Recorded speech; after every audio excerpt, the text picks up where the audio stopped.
오늘은 이름이 거룩히 여김을 받으시오며 라는 제목으로 우리 주기도문 말씀 우리 계속해서 함께 나누고자 합니다. 사랑하는 성도님들, 우리가 이 기도를 정의를 내린다고 하면 여러 가지 측면에서도 이 기도를 말할 수 있겠지만요.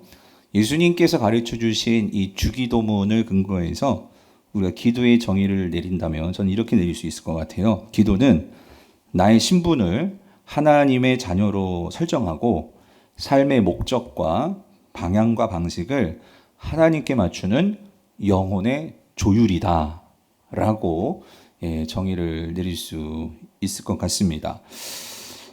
우리가 이 주기도문을 가지고 기도할 때요, 예수님께서 이 주기도문을 우리에게 가르쳐 주신 그 목적은 우리가 하나님을 알고 하나님을 닮아가도록, 그래서 주신 것이 이 주기도문입니다. 왜냐하면 기도는요, 우리가 이 기도자가 기도의 그 대상에게 무엇을 구하는 행위가 기도이지만 예수님이 가르쳐 주신 이 주기도문은 기도의 대상을 닮아가는 것, 우리가 무엇을 구하기보다 그 대상을 닮아가는 것이 목적이라는 거예요.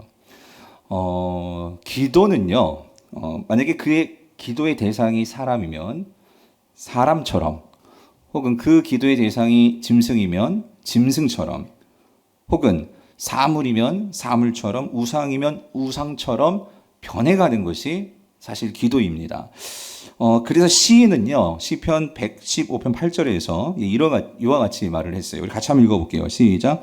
우상들을 만드는 자들과 그것을 의지하는 자들이 다 어떻게 해요?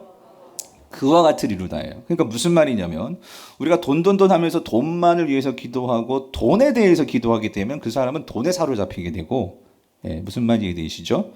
그러나 오늘 주기도문이 우리에게 보여주는 것처럼 우리가 하나님께 집중하고 하나님을 구하며 하나님의 영광을 위해서 기도한다면 우리는 뭐에 더 사로잡히게 되는 것일까요? 하나님의 영광, 하나님이라는 거예요. 그래서 바로 이 점에서 우리가 지난 주일에 예수님은 하늘에 계신 우리 아버지여 라고 우리가 하나님을 알고 그 하나님을 향해서 우리가 기도해야 한다라는 것을 제가 지난 주일에 말씀을 드렸죠. 그래서 우리가 그 기도의 대상인 하나님을 우리가 분명히 알고 기도할 때에 분명히 주님은 이 주기도문을 통해서 어떤 목적이 있으시냐면, 그러니까 우리가 하나님을 따라가고 하나님을 닮아가기를 주님은 그런 의도로 이 주기도문을 가르쳐 주셨다는 거예요. 그래서 이제 오늘부터 살펴보려는 우리가 하나님의 그 초점을 맞추고 우리의 기도의 대상이 하늘에 계신 아버지다. 이것을 지난 주일에 말씀을 드렸죠. 이제 오늘부터는 예수님께서 그러면 그 하나님께 뭘 구해야 되느냐? 이 기도의 제목, 그것을 말씀해 주세요. 자, 그래서 PPT를 보면은 자, 주기도문은 이게 개요입니다. 그래서 주기도문은요, 맨 처음에 기도의 대상이 하늘에 계신 우리 아버지다. 그것을 먼저 분명하게 설정하고요. 그리고 나서 이 6가지 기도 제목을 가지고 기도해라. 주님께서 말씀해 주십니다.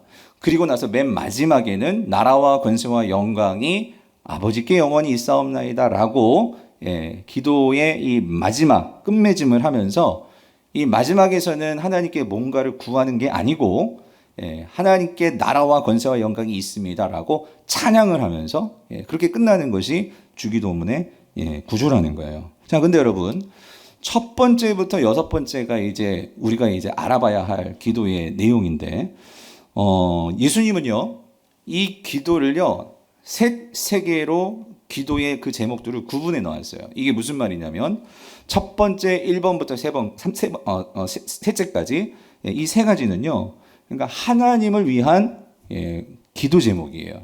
다시 말하면 하나님을 청원하는 기도죠. 그리고 나서 이제 이어진 나머지 세 가지, 네 번째부터 6번째는 우리를 위한 기도라는 거예요.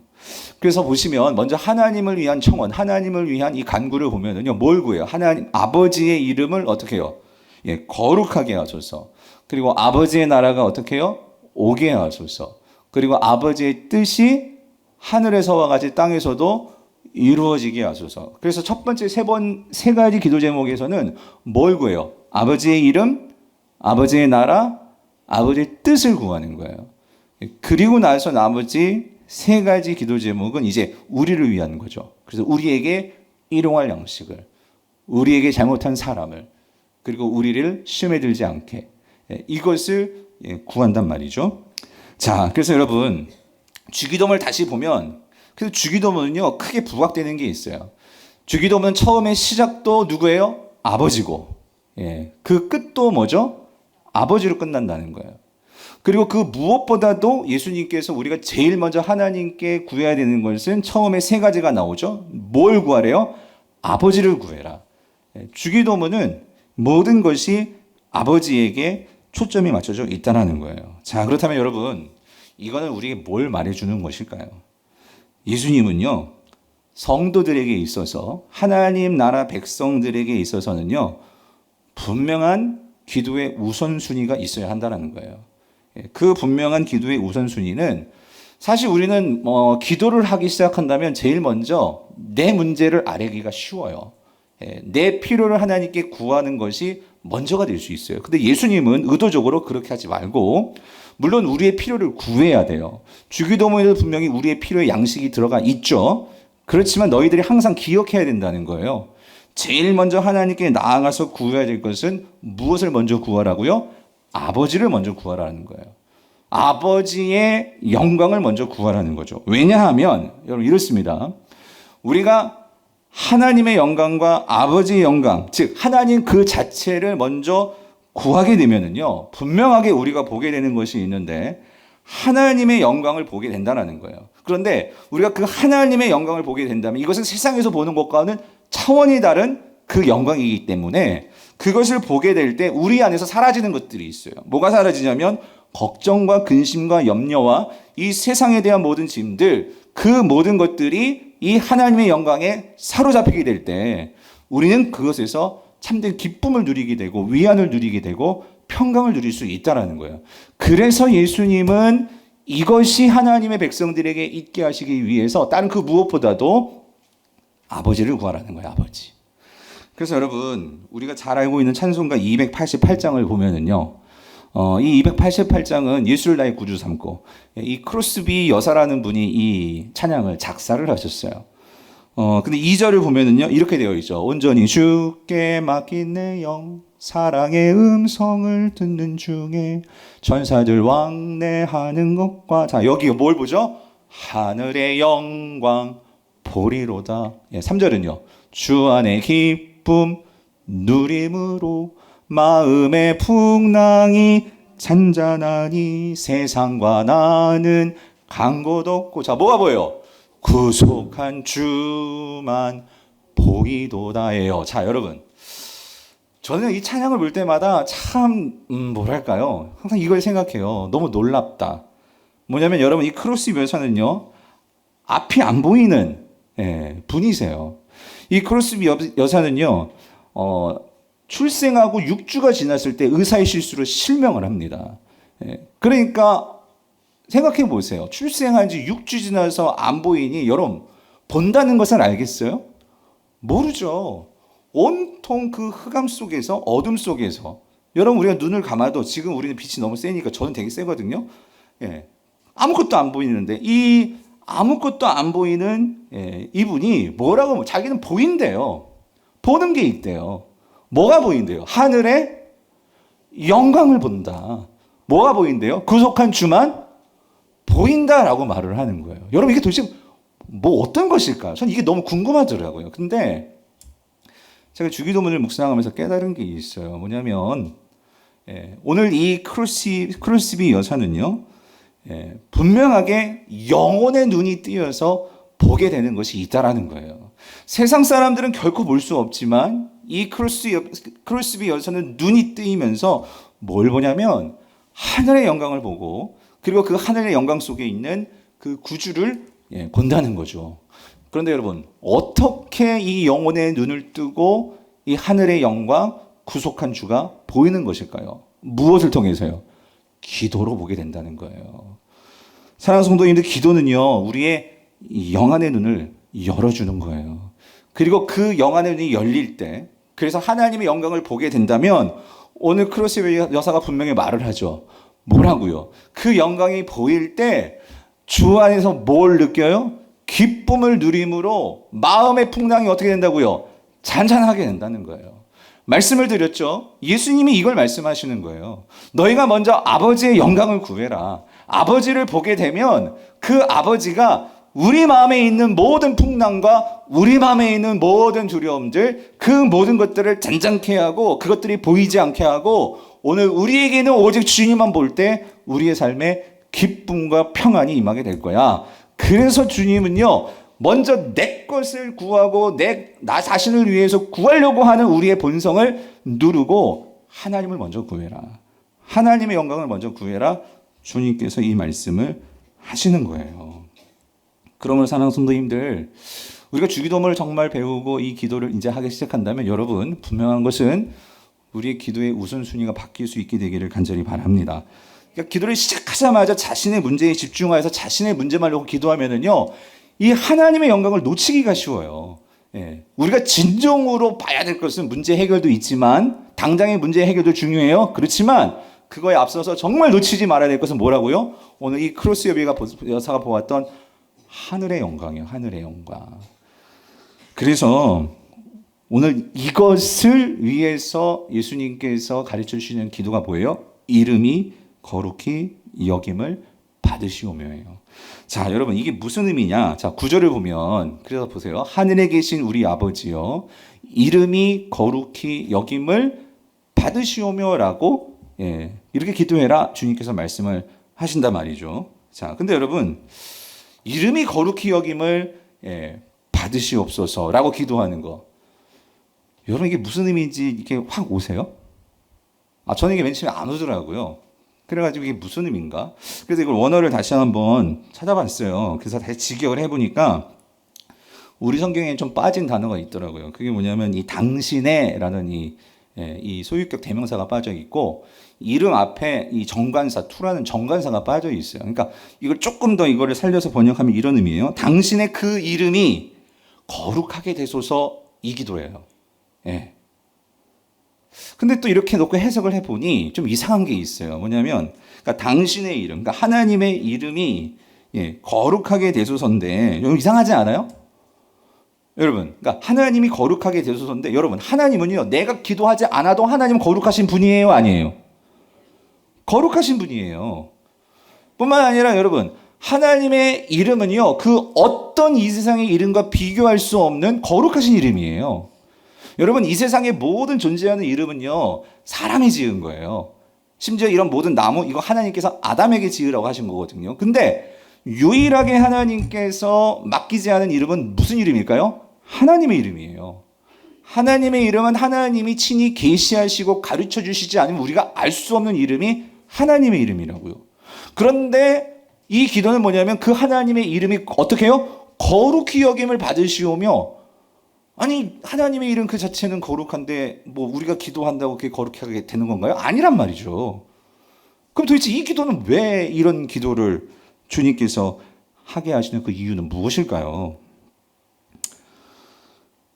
이거를 풀기 위해서 먼저 여러분, 이 하나님의 이름에 대해서 좀 알 필요가 있는 것 같아요. 여러분, 제가 한번 지분해 볼게요. 여러분, 하나님의 이름이 무엇입니까? 여호와?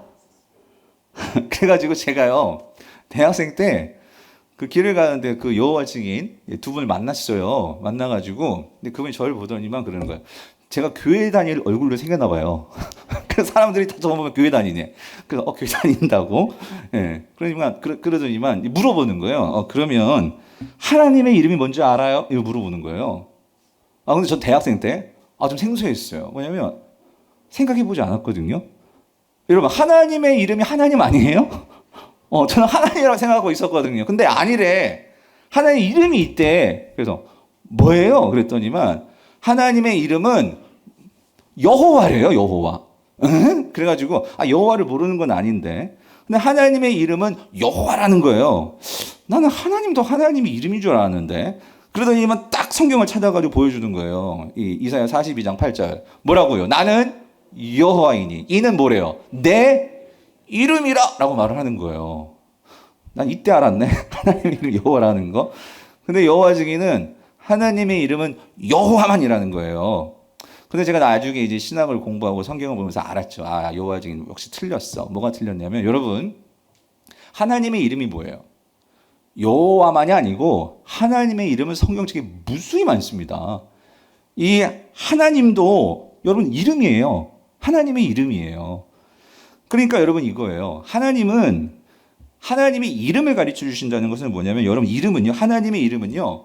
그러니까 하나님의 어떤 속성, 하나님이 누구신지를 오늘 우리들에게 나타내시기 위해서 하나님이 쓰시는 이 대안적인 방식이 이름을 가르쳐 주시는 거예요. 근데 하나님께서 이렇게 자기 자신을 계시한다면 여러분 하나님의 이름이 하나만 있겠어요? 아니란 말이죠. 그래서 성경을 보면 우리가 제일 많이 알고 있는 이 하나님, 이것은 히브리어로 엘로힘인데 이 단어가 제일 많이 나오는 이름이에요. 2500번 이상 나와요. 구약에서만. 그래서 이 엘로힘이라고 하나님께서 자기를 나타내실 때에는 이 이름은 어떨 때 쓰는 거냐면 이거죠. 하나님이 창조, 주 하나님으로 나타나실 때 하나님께서 이 자연 만물을 다스리시고 통치하시는 그런 전능하신 하나님으로 나타나실 때는 이 이름을 쓰시는 거예요. 뭐? 엘로힘. 그럼 여호와는요? 여호와는 하나님께서 그 어떤 것도 존재하지 않고 하나님은 스스로 존재하는 자라는 거예요. 그래서 여러분 우리 인간은요 이 세상을 살아가면서 누구나 뭔가를 의지하기를 원해요. 뭔가 필요한 거예요. 어떤 사람은 돈을 의지하고 여자를 의지하고 뭐 권력을 의지하고, 근데 하나님은 그런 것이 필요하지 않는 스스로 존재하시는 자란 말이죠. 그러므로 우리가 그 세상에서 어떤 것도 의지하지 않는 그분을 의지하는 것이 우리가 살 수 있는 길이라는 거죠. 그래서 하나님은 언약을 맺자 할 때 쓰시는 이름이 여호와라는 거예요. 여호와. 그런데 여러분 이 이름만 알아요? 여러분 잘 알고 있는 이름 또 뭐 있어요? 하나님 이름. 임마누엘이 뭐죠? 네, 하나님께서 우리와 함께 하신다. 여러분 이것도 하나님의 이름이죠. 맞죠? 뿐만 아니라 여러분 이거죠. 하나님께서 우리에게 승리를 주신다. 이게 뭐예요? 여호와 니시. 하나님은 우리에게 평강을 주신다. 여호와 샬롬. 하나님은 모든 군대를 다스리시며 통치하신다. 이건 좀 어렵죠. 여호와 샤바오트. 하나님은 우리를 고치시고 치료하시는 하나님이시다. 여호와 라파. 여호와는 모든 것의 주인이 되신다. 이게 뭐예요? 여호와 아도나이. 그리고 하나님은 항상 거기에서 계신다. 이게 뭐야? 여호와 삼마. 그리고 마지막, 하나님께서 모든 것을 감찰하시고 모든 것을 미리 준비하신다. 뭐예요? 그렇지, 여호와 이레. 여러분 하나님의 이름이 이거 말고도 엄청 많습니다. 예. 그런데 중요한 게 있어요, 여러분. 뭐가 중요하냐면 이 고대 근동 지방에서 이 구약 시대에 어떤 많은 신들이 있어요. 그 신들의 이름은 어떻게 나타나냐면 이런 거예요. 마치 큰 신전에 제일 높은 곳에 박아놓은 것이 신들의 이름이었어요. 그 당시는 그렇게 신전에 가서 그 이름을 보고 아는 거였어요. 근데 여러분 하나님은요 그렇게 이름을 가르쳐 주실까요? 아니라는 거예요. 하나님은 자기의 이름을 가르쳐 주실 때는 그렇게 크게 막 그냥 휘황찬란하게 막 그냥 액자에다가 금으로 도배해가지고 막 그렇게 이름을 가르쳐 주시는 것이 아니고, 하나님은 어떻게 자기 이름을 가르쳐 주시냐면 그 이스라엘 백성들의 매일매일 삶 속에서 그들이 맞닥뜨리는 그런 삶의 고뇌와 삶의 위기와 삶의 그 어려움 속에서, 그러한 문제 속에서 하나님께서 개입하셔서 그 하나님을 의지하며 그 하나님을 신뢰하며 나아갈 때에, 아, 이 하나님이 이 군대의 전쟁에서 우리를 승리를 주시는 그 여호와이시구나. 아, 하나님이 내가 이렇게 병들고 나는 정말 약했었는데 그 하나님 의지할 때에 우리에게 치료를 주시는 여호와 라파시구나. 아, 하나님이 나 혼자 이렇게 외롭고 아무도 알아주지 않는 그런 인생인 줄 알았는데 나와 함께 하시고 나와 영원히 함께 해주시는 그런 임마누엘 하나님이시구나. 무슨 말이죠? 하나님은요 우리의 삶 속에서 우리가 경험하는 모든 일 속에서 그 하나님을 드러내 주시고 보여주시는 분이 하나님이시라는 거예요. 그러므로 직설적으로 말하면 여러분 우리가 경험하지 않은 하나님의 이름은 우리가 알지 못하는 거예요. 우리의 삶 속에서 우리가 그 하나님을 만나고 체험하고 의지할 때에 우리는 비로소 그 하나님의 이름을 알게 되는 거죠. 나를 창조하신 하나님, 나의 모든 필요를 아시는 하나님, 나와 늘 함께 하시며 승리를 주시는 하나님, 이 하나님을 우리가 날마다 삶 속에서 바라보고 의지하고 깨닫게 될 때 우리는 비로소 뭘 알아요? 하나님의 이름을 알게 된다라는 거예요. 그래서 한번 생각해 보세요. 내가 그렇게 문제가 있었었는데 나를 치유해 주시고 나에게 승리를 주시는 그 하나님의 이름을 알았어. 그러면 내가 그 하나님의 이름을 부를 때만 내게 뭐가 와요? 와, 그때 그 하나님. 뭐가 와요? 감격이 오겠죠. 그 하나님을, 그 이름을 듣게 되면 뭐가 와요? 기쁨이 오겠죠. 여러분, 이게 하나님의 이름이라는 거예요. 하나님의 이름을 알면 우리는 이 세상 그 어떤 것과도 비교할 수 없는 그 하나님의 이름으로 인한 위로와 힘과 능력을 얻게 되는 거죠. 그래서 여러분, 시편 33편 20절 21절에서 다윗은 이렇게 고백합니다. 자, 20절 21절 같이 읽어볼게요. 시작. 우리 영혼이 여호와를 바라며 그는 우리의 도움과 방패시로다. 우리 마음이 그를 즐거워하며 우리가 그의 뭐요? 성호가 뭐예요? 한자지. 거룩한 이름을 뭐 한다고요? 의지하였기 때문입니다.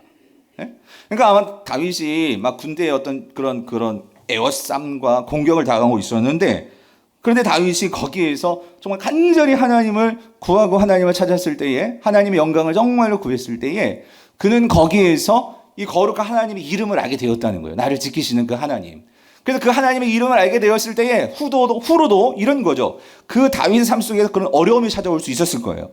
전쟁이 있었고 위기가 있었고, 그런데 그 하나님의 이름을 떠올릴 때마다 그는 마음에 뭐가 임해요? 즐거움이 임하더라는 거예요. 여러분, 이게 마치 이런 것 같아요. 여러분, 독서 좋아하세요? 독서? 책 읽은 거? 여러분이 아마 이런 경험 해보셨을 것 같아요. 만약에 내가 전혀 모르는 어떤 분야에 어떤 한 책을 읽어요.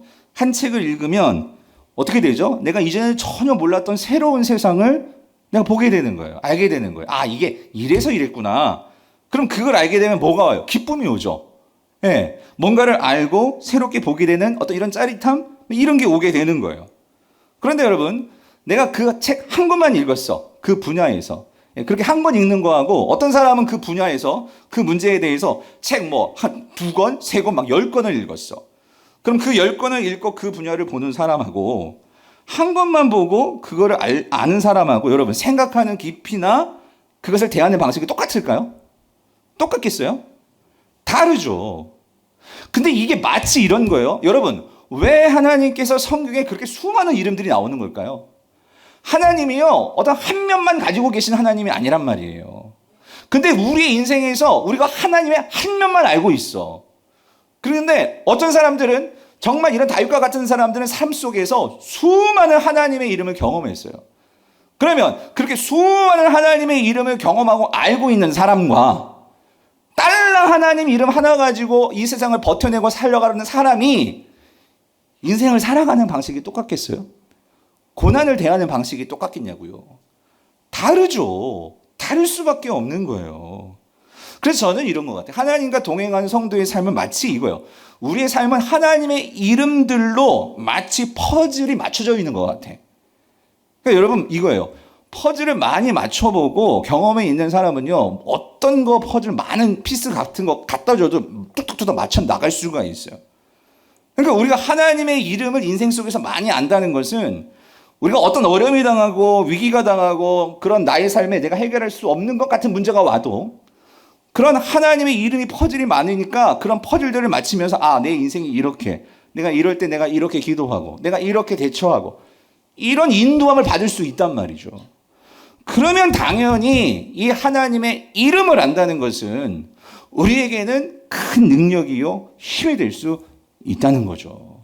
그래서 예수님은 먼저 이걸 짚으시는 거예요. 너희들이 그 이름, 이 그 이름이라는 것은 벽에 걸어놓고 이렇게 감상하는 그런 그 이름이 아니고 내 구체적인 삶의 그 정황 속에 맞는 그 이름을 알아야 된다. 그 이름을 불러봤어야 한다. 이걸 말씀하시는 거예요. 그리고 그런 이름을 알고 나서 우리가 그 다음으로 해야 되는 것이 그 이름이 거룩하여지기를 기도하는 건데, 이거는 그 이름 자체의 거룩을 말한다기보다 이건 뭐를 말하냐면요, 그 이름을 내가 알고 있죠. 그 이름을 내가 경험했어요. 그러므로 나의 삶을 통해서 하나님이 드러나고 나를 통해서 하나님의 그 영광스러운 거룩이 세상 가운데 드러나기를 원합니다. 이거를 기도하는 거예요. 다시 말해서 하나님의 그 영광스러운 이름이 오늘 나의 삶을 통해서, 오늘 교회를 통해서 그것이 세상 속에서 드러나기를 원합니다. 드러나게 살겠습니다. 이것이 뭐예요? 이름이 거룩히 여김을 받으심이에요. 그래서 여러분, 이걸 다시 한번 쉽게 말하면 이거예요. 이름이 거룩히 여김을 받으시오의 기도는요, 하나님을 진정 하나님답게 인정하게 해주세요. 이 기도라고요. 누가? 먼저는 내 자신이, 그리고 누가? 이 세상이. 하나님을 하나님답게 인정하게 해주세요. 여러분, 이 기도가 왜 중요하냐면 예수님도 아시는 거예요. 뭐냐면 예수님은요, 그 하나님의 이름이 영광스러운 이름을 드러내기 위해서 이 땅에 오셨는데 세상은요, 그거를 즐겨하고 반가워하지 않았어요. 여러분, 우리 세상도 마찬가지예요. 여러분 세상이 하나님에 대해서 뭐라고 말합니까? 여러분, 세상이 정말로 하나님에 대해서 그 하나님을 존중하고 하나님의 그 존재하심을 믿고 하나님을 막 두려워하면 세상이 그렇게 하나님을 대합니까? 하나님의 백성들이라고 하는 이 교회를 대하는 방식은 어때요? 여러분, 세상이 내가 교회 다녀야 하면 막 여러분들에게 정말 당신 믿을 만한 사람이에요. 교회 정말 좋은 곳이죠. 물론 그런 분도 있겠지만 여러분, 지금 돌아가는 세상의 교회를 향한 시선은 어때요? 뭔가 막 이렇게 비상식적이고 뭔가 자기들만 알고 있고 이렇게 세상이 우리를 그렇게 평가하지 않습니까? 억울해요. 어떤 면에서는. 우리 교회 성도님을 봐도 그렇지 않은데 세상은 그렇게 교회를 몰상식하고 그렇게 이기주의적이고 그렇게 바라보는데, 근데 여러분, 억울하지만 우리는 한번 생각해 봐야 될 필요가 있는 것 같아요. 뭐냐면 여러분, 세상 사람들은요, 죽었다 깨나도 하나님을요, 그들은 알 수가 없어요. 눈이 가려져 있으니까. 그럼 그들은 어떻게 하나님을 볼 수 있을까? 하나님을 본다고 하는 사람들을 봄으로 하나님을 알 수 있겠죠. 그렇다면 그것은 이거죠. 오늘 우리 자신은 그럼 하나님을 어떻게 대하고 있는가? 우리가 정말 하나님을 하나님답게 우리가 정말로 높이고 하나님을 인정하는 삶을 살고 있는가? 내가 하나님을 두려워하지 않는다면 여러분, 세상 사람들이 하나님을 두려워하겠어요? 교회가 하나님을 향해서 진정으로 경배하지 않는다면 세상이 하나님을 경배하겠냐고요. 어쩌면 하나님의 이름이 거룩히 여김을 받지 못하는 것은 정작 하나님 백성들이 어쩌면 하나님을 모욕하고 하나님을 인정하지 않기 때문은 아닐까요? 근데 여러분, 이게 이스라엘 백성들이 그랬다는 거예요. 이스라엘 백성들이. 특별히 여러분이 로마서를 보면 사도 바울이, 그러니까 유대인들이 자신들은 죽었다 깨도 하나님의 백성이래. 우리는 아브라함의 자손이야. 우리는 구원받은 하나님의 특별한 그런 자들이야. 라고 말은 했지만, 그런데 사도 바울이 볼 때는요, 아닌 것이야. 그래서 뭐라고 꾸짖습니까? 로마서 2장 21절부터 24절. 그러면 다른 사람을 가르치는 네가 네 자신은 가르치지 아니하느냐? 도둑질하지 말라 선포하는 네가 도둑질하느냐? 간음하지 말라 말하는 네가 간음하느냐? 우상을 가증히 여기는 네가 신전 물건을 도둑질하느냐? 율법을 사랑하는 네가 율법을 범함으로 하나님을 욕되게 하느냐? 기록된 바와 같이 하나님의 이름이 너희 때문에 이방인 중에서 모독을 받는도다. 이방 사람들이 하나님을 모독하는 것이 아니고 너희들이, 하나님의 백성이라고 하는 너희들이 하나님을 모독하는 거 아니냐라고 말하는데, 저는 이게 나를 비롯한 우리 교회, 우리를 향한 하나님의 꾸중처럼 들리는 거예요. 하나님의 이름이 너희 때문에 세상 사람들이 모독을 하는 거 아니냐? 이렇게 들리는 것 같아요. 사랑하는 성도님들, 한번 우리가 진지하게 우리 자신이 질문해 봐야 돼요. 우리가 진짜 하나님을 하나님답게 우리가 믿고 있나? 진짜 하나님을 이 세상 그 무엇보다도 우리가 존귀하게 우리가 그 하나님을 높이고 있나? 하나님을 정말 두려움으로 그렇게 하나님을 대하고 있나? 사랑하는 성도님들, 혹시 우리가 하나님을요, 그냥 우리 마음 한 구석탱이에 있다가 주일 다니면 꺼내가지고 교회 오는 그런 정도 하나님? 그냥 일주일에 한두 시간 나와서 앉아있고 헌금하면 나 하나님께 다 했어요. 할 일 다 했어요. 라고 혹시 우리가 그렇게 하나님을 생각하고 있는 것은 아닌가? 우리가 정말로 다시 한번 생각해 볼 필요가 있는 것 같아요. 그래서 여러분, 다윗은요, 시편 29편에 1절부터 3절에서 그는 이렇게 하나님을 우리가 어떻게 대해야 되느냐, 그는 이렇게 고백을 하는데, 1절 보세요. 너희 권능이 있는 자들아, 영광과 능력을 여호와께 돌리고 돌릴지어다. 2절 읽어보세요. 시작. 여호와께 그의 이름에 합당한 영광을 돌리며 거룩한 옷을 입고 여호와께 예배할지어다. 여호와의 소리가 물 위에 있도다. 영광의 하나님이 우레소리를 내시니 여호와는 많은 물 위에 계시도다요. 아멘. 여러분, 다윗은요, 하나님을 생각할 때 먼저 제일 먼저 생각 하나님의 권능이었는데, 여기 3절 보세요. 3절에 보면 3절은 과연 다윗이 무엇을 생각하면서 이런 고백을 했을까요? 여호와의 소리가 물 위에 있도다. 물 위에 있도다. 예. 영광의 하나님이 우레소리를 내시니 여호와는 많은 물 위에 계시도다. 여러분, 고대인들은요, 제일 두려워하는 게 물이었어요. 특히 바다. 그러니까 많은 물. 왜냐하면 모든 악신과 모든 무시무시한 사단의 권세들은 바다에서 나온다고 생각하고 있었거든요. 예. 그런데 지금 많은 물 위에 하나님이 계신다는 것은 하나님의 권능과 하나님의 전능하심과 그 하나님이 뛰어나신 거죠. 그러면서 다윗은 이 시를 고백하면서 여기서 뭘 생각했을까? 여러분, 성경에서 바다하면 딱 떠오르는 거 있지 않아요? 하나님의 권능과 관련해서? 저는 이게 분명히, 제가 묵상하기에는 이게 홍해, 하나님께서 이스라엘 백성들을 출애굽시키면서 그들을 구원하실 때에 하나님께서 뭘 가르셨어요? 홍해 바다를 가르셨다고. 이 다윗은 그 장면을 떠올렸던 것 같아요.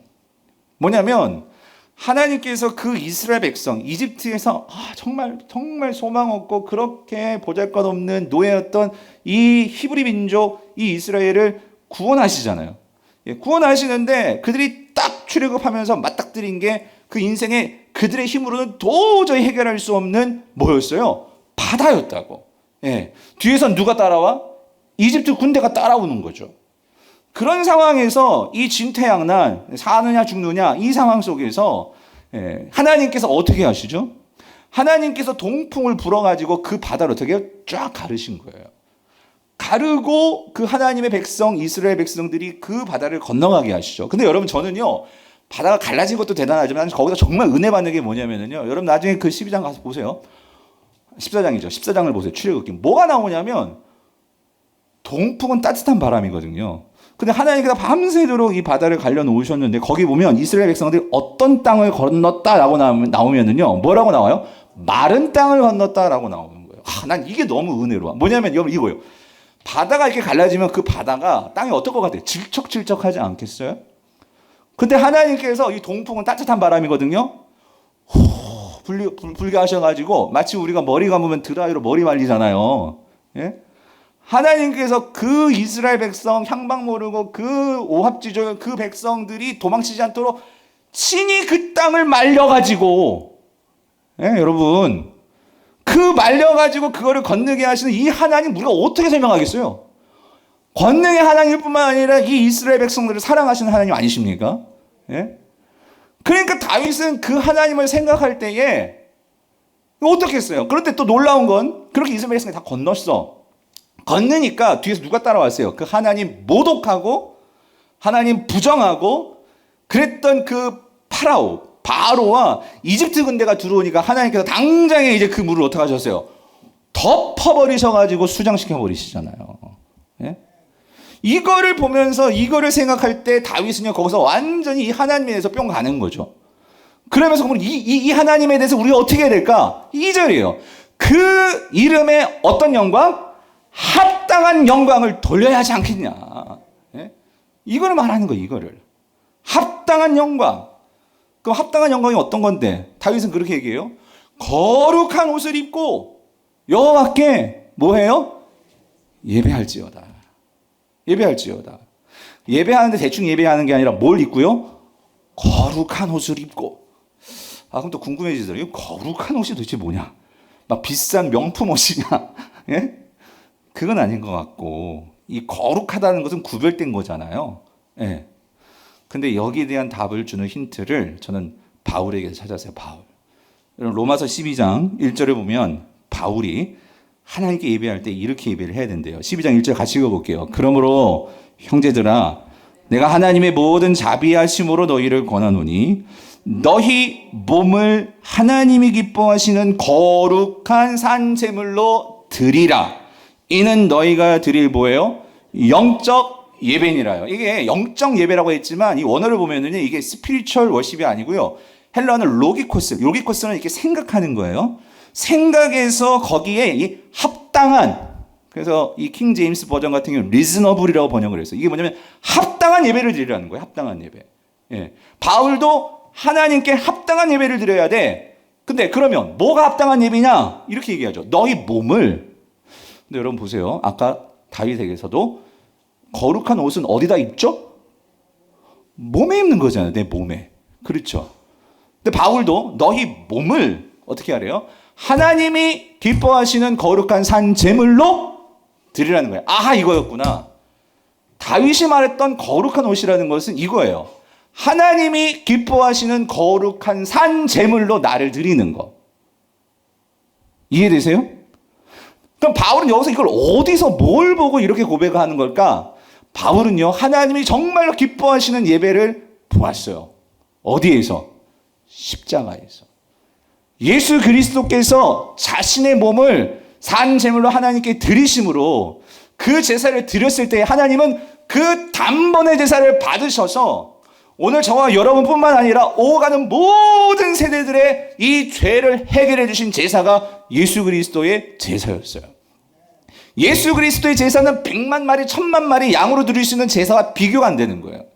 그 예수님의 제사는 자신의 몸을 찢으셔서 그 아버지께 순종함으로 온전히 드리는 그 예배가 산제사, 주님이 드린 그 몸의 제사였어요. 그런데 바울은 오늘 저와 여러분들에게, 다윗도 마찬가지예요. 우리가 정말로 하나님께 드려야 합당한 예배, 거룩한 그 옷, 이 거룩한 산제물이 뭐냐면 너희들도 예수 그리스도를 따라서 그 제사를 드려야 된다는 거예요. 여러분, 그게 뭐예요? 예수님께서 우리에게 말씀하셨던 것처럼 예수님도 이 자기를 부인하고 십자가를 지셨던 것처럼 예수님도 나는 하나님의 아들인데 내가 왜 그래? 그러지 아니하시고 모든 하늘 영광 다 내려놓으시고 이 땅에 인간의 모습, 그것도 가장 낮은 종의 형체를 가지고 오셔서 철저히 복종하시고 철저히 자기를 부인하시고 하나님의 뜻을 따라 삶으로 들이셨던 그 모습처럼 너희들도 오늘 이 예수의 모습을 따라 자기를 부인하고 십자가를 지고 주님을 따라가는 삶의 예배를 드려라. 오늘 이거를 말하는 거예요. 이것이 하나님께서 받으실 뭐라고요? 합당한 예배라는 거예요. 합당한 예배가 드려질 때에 뭐가 드러나죠? 하나님의 그 거룩하심이 이 세상 가운데 드러나게 된다는 거예요. 그래서 여러분, 좀 더 구체적으로 볼까요? 우리가 자기를 부인하고 예수님을 따라가는 십자가를 지고 가는 이 합당한 예배가 뭘까요? 여러분, 어려운 게 아니에요. 이거예요. 저와 여러분의 구체적인 삶 속에서 예수님이 생각하신 그 생각을 나도 하고, 예수님이 삶 속에서 말했던 그 방식대로 우리도 말을 하고, 예수님이 이 삶 속에서 보셨던 그 불쌍한 사람들 그냥 지나가지 말고 우리도 관심을 갖고 보고, 예수님이 정말로 사랑을 베푸셨던 그 사랑의 방법으로 우리도 사랑을 하고, 예수님이 그 정말 사람들이 관심 갖지 않는 그런 하찮은 사람들을 향해서도 그 친절한 모습으로 친절한 표정으로 나가셨던 것처럼 우리도 서로를 바라볼 때 그렇게 이를 갈면서가 아니라 친절한 모습으로 표정을 보여주고, 예수님께서 정말로 그 악한 죄인까지도 용서하셨던 것처럼 우리도 용서를 하고, 여러분, 이게 자기를 부인하고 십자가를 지는 삶이에요. 이거를 하나님께서 원하신대요. 이 예배를 드릴 때 이름이 거룩히 여김이 세상 가운데 드러난다는 거예요.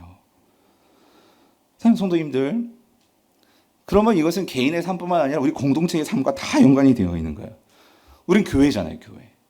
교회는 하나님의 영광을 드러내기 위해서 이 땅에 세워놓으시고 주님께서 주신 것이 교회예요. 저는 그렇게 생각해요. 하나님께서 40년 동안 그래도 이 강북에 여기 세워놓으신 것은 그래도 이 교회에서 눈물 흘리면서 헌신하면서 주님의 영광을 드러내기 위해서 몸부림치는 우리 장로님, 권사님, 집사님, 성도님들이 계시기에 그래도 주님께서 이 교회를 지금까지도 지켜주셨고 인도해 주신 줄 믿습니다.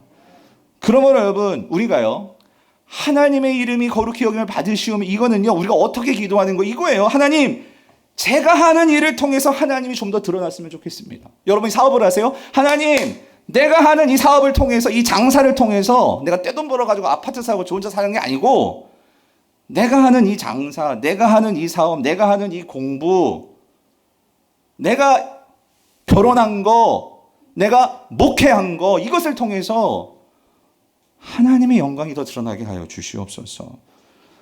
제가 다른 사람을 섬기는 것을 통해서 하나님 되심이 더 나타날 수 있게 하여 주시옵소서. 이거를 기도하는 것이 이름이 거룩히 여김을 받으시오며 이 기도를 하는 거예요. 그렇다면 사랑하는 성도님, 우리 질문해야죠. 우리가 하나님의 영광을 드러낼 수 있는 일은 무엇이 있을 수 있을까요? 어떤 일을 할 수 있을까요? 그래서 참 이 설교를 준비하면서 때마침 우리가 40주년을 맞이해서 오늘 기념주일인데, 이 40주년, 이 40, 이 숫자가요, 저도 이미 뭐 40은 넘어, 전 사실 정말 제가 40대예요, 지금. 이 40대라는 게 여러분 어떤 나이입니까? 그러니까 세상에서도 이제는 뭔가 세상을 좀 알았고, 어느 정도 위치에 있고, 그리고 세상을 책임지고, 그리고 또 내가 뭔가 일을 열심히 이제 막 달려가야 한 나이가 40이잖아요, 40. 그렇죠? 그렇다면 이제 우리 교회도 그런 나이가 된 거죠. 그전에는 이제 우리도 먹고 살기 힘들고 우리도 뭔가 위치를 가져야 되니까 그러니까 우리만을 위해서 그렇게 교회가 성장을 막 정신없이 해왔는데, 근데 이제는 이제 40이 되었어. 어느 정도 이제 집도 있고, 그래도 크진 않지만 그렇지 않 우리 집이 있고, 이제는 그래도 우리가 먹고 살 수는 있고, 그렇다면 이걸 갖고 우리가 뭘 해야 될까? 이제 우리만이 아니라 뭔가 우리가 할 수 있는, 이제 주변을 돌아볼 수 있는 그런 나이가 되었다라는 거죠. 그런 면에서 제가 주보에도 적었죠. 우리 장로님도 기도해 주셨지만 제가 소망하는 게 그거였어요. 이 교회 처음 부름 받을 때 나만의 행복을 거부하고, 그러니까 우리가 어떻게 하면 이 이웃에게 좀 관심을 가질 수 있을까? 그리고 더 큰 교회 되려는 것이 아니고, 그거보다도 더 중요한 것은 어떻게 하면 이 영향력이라는 것을 이 주변에 또 우리 성도들의 삶에, 여러분의 삶의 지경 속에서 드러낼 수 있을까? 이것들을 우리가 정말로 고민하면서 실천하는 그런 교회, 정말 그런 교회라면 여러분 하나님이 기뻐하지 않으시겠어요? 그래서 사실 이번에 창립기념주의를 맞이하면서 제가 한 가지 준비하고 있었던 게 있었어요. 하고 싶었던 거. 그러니까 뭐냐면 저희가 이제 매년 40주년뿐만 아니라 앞으로도요, 교회가 이제 이런 창립기념을 맞으면, 그러니까 우리도 기뻐해야겠지만 좀 뭔가 뜻깊은 일을 한번 해보고 싶은 거였어요. 그래서 이제는 좀 되지 않았나 싶어서 이번에 사실은요, 헌혈차를 부르려고 해서 헌혈차. 예?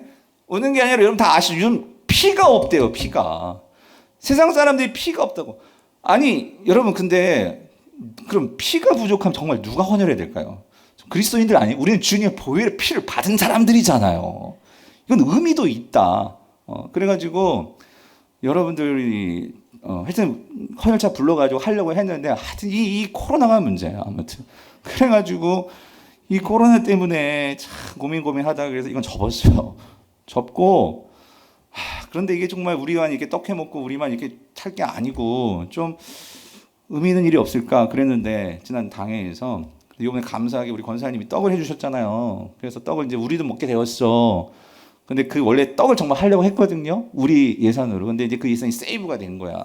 그래서 거기 예산에다가 조금 더 우리가 보태서 우리만 떡 먹는 게 아니라 그거를 40주년이니까 저는 그냥 사가 좀 의미가 있더라고요. 그래서 이제 120만 원 예산을 만들었어요. 그래서 그걸 가지고 내 교회, 어려운 미자리 교회, 거기도 떡 해 먹을 수 있게끔 뭐 하시든지 아무튼 좀 우리가 섬기고, 교회적으로는 그렇게 하자고 우리 장로님들이 마음을 모아주셔가지고 그렇게 섬기기로 했어요. 뭐 우리가 교회가 뭐 크다 뭐 이를 떠나서 하여튼 우리가 할 수 있는 한 최선 그렇게 하는 거죠. 그리고 이건 교회적으로 하는 거고, 제가 오늘 이름이 거룩히 여김을 받으시면 이 말씀을 나눴잖아요. 저도 고민했어요. 그래서 저는 개인적으로 여러분에게도 도전하는 거예요. 이 설교를 듣고 40주년을 맞이해서, 여러분도 교회잖아요. 우리 40주년 맞은 교회. 그럼 여러분들도 개인적으로 세상에서 내가 하나님의 영광을 드러낼 수 있는 일, 그러니까 세상 사람들은 인정하지 않아도 나는 주의 이름으로 감당하면 되는 거예요. 할 수 있는 일이 뭘까? 저는 헌혈할 거예요. 네, 그래서 헌혈하고, 이거는 좀 드러냈으면 좋겠어요. 네. 만약에 여러분 생각해, 요번에 만약에 진짜 우리 교회가 다 헌혈한다, 여기 교회 헌혈차가 왔어. 그럼 사람들이, 세상 사람들이 지나가면서 이 동네에 헌혈차가 들어온 적을 본 적이 없거든. 근데 예수 믿는 사람들이 헌혈을 한대. 그것만으로도 여러분 얼마나 세상 사람들에게 이게, 예? 어떤 새로운 인식을 줄 수 있는 일이 아니에요? 예. 그런데 그건 못하니까 이번에는 만약에 우리 젊은 청년들이나 건강하신 분들은 피가 모자른데잖아요. 그래서 헌혈하시면 좀 인증샷을 찍으시면 좋아요. 제가 이걸 왜 생각했냐면, 여러분 요즘요, 젊은이들이요, 요즘 뭐 지코의 무슨 뭐 아무 노래 챌린지 뭐 이런 거 들어보셨어요? 또 요즘 무슨 깡이 유행이더라고. 깡. 예, 깡, 여러분. 그래가지고 비가 무슨 깡 리미스 해가지고 막 서로 막 따라하는 거예요. 근데 저는 그걸 보면서, 아니 우리는 좀 예수님을 따르는 이런 챌린지를, 그러니까 이런 거예요. 서로 따라하다 보니까 점점 이게 서로 막 그걸 번져 나가는 거예요. 밈 현상이라고 하는데 이게 유행처럼 번져 나가는 거예요. 근데 우리 교회에서도 좀 그게 가능하지 않을까? 그래서 여러분, 나이 많으신 분들은 헌혈하지 마세요. 뭐 어떻게 헌혈해? 이런 거 만약에, 그렇지만 여러분이 아파트에 사시면 요즘 또 경비원 문제로 많이 힘들었잖아요. 나라가 아픈 소식도 있고. 여러분들이 날씨도 더워지는데 그런 경비 아저씨들 이 냉커피 점심 때 타가지고 시원하게 타가지고 갖다 드리면 그분들이 예수님을 알든 모르든 난 주의 이름으로 하는 거니까. 예? 그러면은 근데 몇 톤지는 알잖아. 근데 봤더니 몇 톤지 예수 믿는지 안 믿는지 모르는데 그 집 앞에 강북우리 교패가 붙어 있잖아요. 그럼 당연히 교회 다니는 걸 알 거 아니에요? 예. 그 핵심은 뭐냐면, 여러분, 제가 이렇게 말씀을 드리는 거 여러분이 생각해 보시라고요. 내가 뭘 가지고 내가 할 수 있는 선에서 작더라도, 이 작더라는 게 중요해요. 여러분, 마태복음 18장 5절에 예수님께서 이렇게 말씀하셨어요. 또 누구든지 내 이름으로, 여기 이런 어린아이 떼거지도 아니고요. 누구? 한 명에게 그를 한 것이, 영접하면 이거는 환영해주고 이렇게 섬겨주고 한 것이, 그건 누구를 한 거래요? 나에게 한 거야. 예? 여러분, 뭐 냉커피 하나, 아니 뭐든지. 예. 그래서 정말 이번 한 주가요, 우리 교회, 그래서 그런 거 하면은, 그래서 이번 주에 좀 소문 좀 내시라고, 우리 홈페이지든 여러분 찍어가지고, 그래서 이런 아이디어도 있구나, 저런 아이디어도 있구나. 예. 그래서 그거를 좀 또 사진으로 모아놓으면 우리가 내년 또 41주년 됐을 때 이런 또 좋은 챌린지 할 수 있잖아요. 예. 그래서 여러분들이 꼭 한번 그렇게 도전해 보셨으면 좋겠어요. 말씀을 맺겠습니다. 사랑하는 성도님들, 이름이 거룩히 여김을 받으시면은요, 내 삶을 통해서 하나님의 영광이 세상 속으로 들어가는 거예요. 예? 드러나는 거예요. 그래서 우리 성도님들이 이번 한 주 동안 정말로 하나님의 영광을 생각하시면서 그 일이 무엇일까를 고민하시면서 실천하시고, 그 일을 통해서 하나님께 영광 올려드리는 우리 모든 성도님 될 수 있기를 바랍니다. 그러면서 이 마지막 이 말씀만 읽고 마칠게요. 시편 91편 14절 15절 같이 읽어보겠습니다. 시작. 하나님이 이르시되 그가 나를 사랑한즉 내가 그를 건지리라. 그가 내 이름을 안즉 내가 그를 높이리라. 그가 내게 간구하리니 내가 그에게 응답하리라. 그들이 환난 당한 때에 내가 그와 함께하여 그를 건지고 영화롭게 하리라. 하나님의 이름을 아는 자들, 하나님 반드시 그들을 통해서 역사하십니다. 이 은혜가 있게 되기를 간절히 바랍니다.